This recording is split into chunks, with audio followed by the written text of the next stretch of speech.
a boat be made with fiberglass? In this video, you will witness the first step of making an incredible inflatable boat from scratch by hand using a single piece of material. No factory, no mold, no ready-made parts, just raw power, patience, and the transformative power of fiberglass. You will be shocked as you watch. Here is the first stage. A large roll of wire is laid on the ground and carefully cut with pliers. The worker separates this hard wire piece by piece, preparing the first sections for the main body that will take shape in the future.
Things are starting to take shape. The metal frame has now taken on a clear form, and the first layer of fiberglass is laid on top.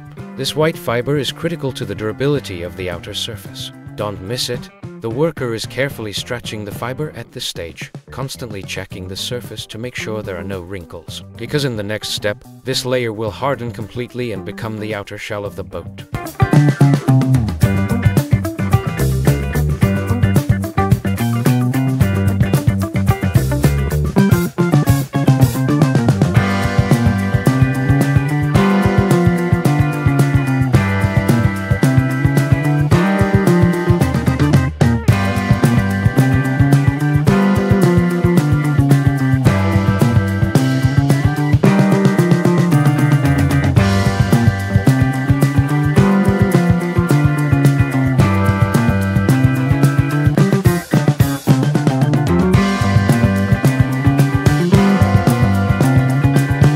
Now comes a brand new material, plywood. With its flat, solid and wide surface, this board is prepared for the next critical step of the project. The worker carefully adjusts its position. Because it is on this surface that the drawing will be made, the cutting line will be determined. It may look like just a board now, but in a few minutes we will see that this surface has become the mold that determines the shape of the boat.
this stage, the worker begins to place the fiberglass fiber pieces one by one on the previously prepared body. The fiber is laid on the surface smoothly and aligned by paying attention to the edge lines. These layers will later be coated with resin and turn into a hard structure, so it is very important that there are no air bubbles or folds during placement.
At this stage, the internal structure of the boat begins to become apparent. The skeleton is supported by PVC pipes fixed to the base and a metal profile seat frame is placed on it. Wire mesh is used again on the inside of the seat section. The position of this piece is carefully adjusted before it is fixed. In this way, both balance is achieved and a smooth surface is created for the cushion or covering that will be placed on it in the future.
we come to the heart of the matter, the engine installation begins. This powerful gasoline engine will provide the boat with the power to move. The shaft is carefully positioned, supported by bearings, and each bolt is tightened one by one. Every millimeter of adjustment made here will directly affect the performance at sea. Now it's not just the hull, but also the power inside this boat.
Here is the finale. The body, waterproofed with fiberglass coating, is joined by the solid frame that is placed inside. The seats are ready, the engine is ready to go, and everything is in its place. This boat, which was built from scratch, by hand, piece by piece, is now complete. In the beginning it was just wire and resin, but now it is a real vehicle waiting to be launched. Thanks for watching the video. See you in the next project.